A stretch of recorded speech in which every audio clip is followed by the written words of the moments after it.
Coming up on Mountain News this morning, a man is charged with attempted murder after endangering a household with gunfire. And one local politician wants to see the return of a program that would help regulate recovery services.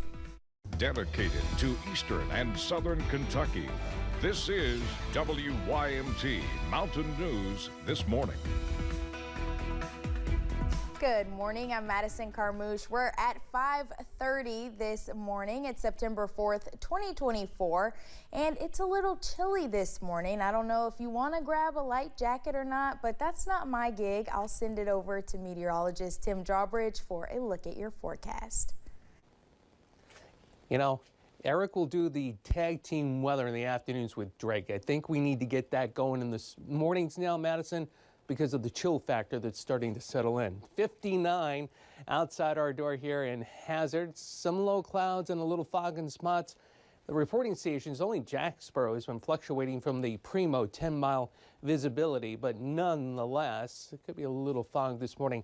Not much, if anything at all, at this point in time. A couple of reasons for that. One, a light wind moving things around. Two, cloud cover issues too, and we're pretty much in the 60s minus here in Hazard, Irvin, over Clintwood and Wise, as well as Grundy. There are some breaks in the clouds here, and that will allow for some sunshine as we head through the day today. And temps will end up warming up very nicely as we head through the morning, getting into the lower 70s by the lunch hour. We'll touch 80 for an afternoon high in Hazard. More about the ARH First Alert 7-day forecasts. Cool morning this morning, cooler next week. It's all coming up as we head through this half hour. Madison. Tim, thank you. Two men are facing charges after reportedly driving through a gaggle of geese in Harlan. Officials with the Kentucky Department of Fish and Wildlife were called to the Village Center Mall parking lot on August 19th. When officers arrived, they found two geese injured. One died at the scene and the other was taken to a rehabilitation center where it later died. Officers say they cited 18-year-old Bryson Brock and Dalton No. Both individuals was charged with illegal take of migratory bird and cruelty to animals second. All accounts can hold up to a $500 fine and or up to 12 months in jail. Clark says both of the men cooperated with police during the investigation. Brock and No are scheduled to be arraigned in district court next Monday.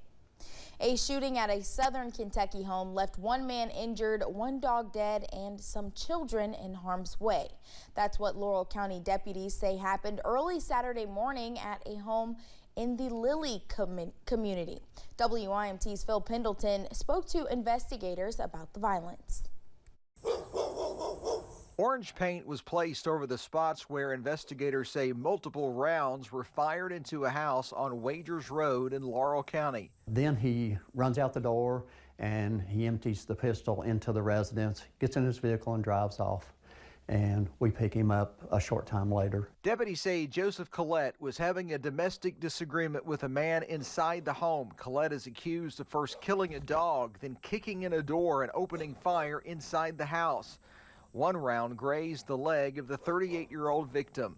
Another round came within inches of striking a 4-year-old child that was in the residence, and there was another child in the residence that was unharmed. We called the Laurel County Jail to see if Joseph Collette would like to talk to us, but we are told that he declined. He will be answering to these charges Wednesday morning in district court.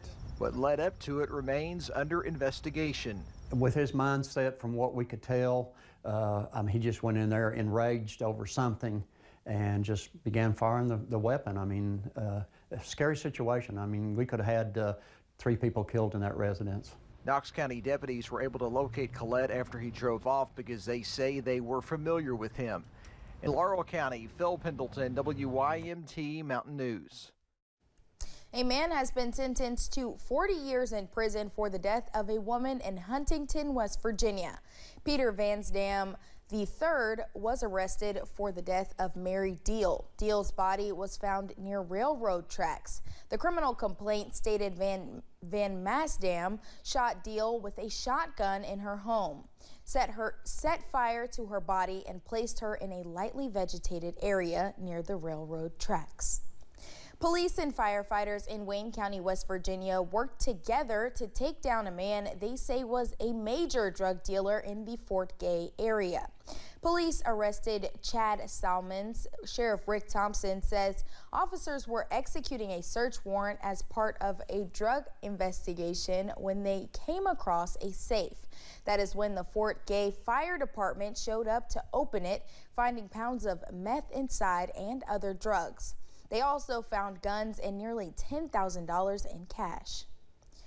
Kentucky law enforcement says a man who led officers on a chase in a semi was driving under the influence of drugs. It started when Nelson County deputies chased a stolen car on Bluegrass Parkway. KSP says the man then got out of the car and started running. As they were setting up a perimeter, the man got in a semi and drove away. After a second chase, the semi eventually left the road and overturned in a wooded area near Blue Lick Road in Bullitt County. Police arrested him and brought him to the hospital for treatment for heroin. His name will be released once he is out of the hospital. Former NBA star Rajon Rondo was in a southern Indiana courtroom on Tuesday where he pleaded guilty to a firearm charge. Rondo was arrested in January in Jackson County, Indiana after a traffic stop on I-65. He was charged with possessing a firearm while prohibited, possession of marijuana, and possession of drug paraphernalia. He pleaded guilty to one count of unlawful carry of a handgun. The state dropped the drug charges. Rondo's expected to get a 180-day sentence, but under the deal, he will probably just get probation. Rondo played for the Kentucky Wildcats before going on to have a successful NBA career. In Mingo County, West Virginia, a person was hit in the middle of the road by a police cruiser. The incident happened last week a few miles from the Logan County line. A West Virginia state trooper who responded to the call says the driver was a Williamson police officer traveling north with a prisoner on 119. Jamie Harris says the only thing they do not know is why the pedestrian was in the middle of the road. At the point that he was in the construction zone, it would undoubtedly several cars would have had to have passed through there by that point. The injured pedestrian was originally taken to Logan Regional Hospital before he was transferred to CAMC General Hospital in Charleston. State police have not provided an update about the condition of the pedestrian or any potential charges.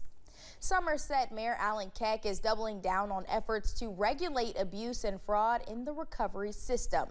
In a letter to the Kentucky Cabinet for Health and Family Services Secretary, Keck called on the cabinet to reinstate prior authorization for recovery services billing Medicaid. According to a news release sent out by Keck's office, it says the checks and balances measure was suspended during the pandemic due to a public health emergency, but never returned.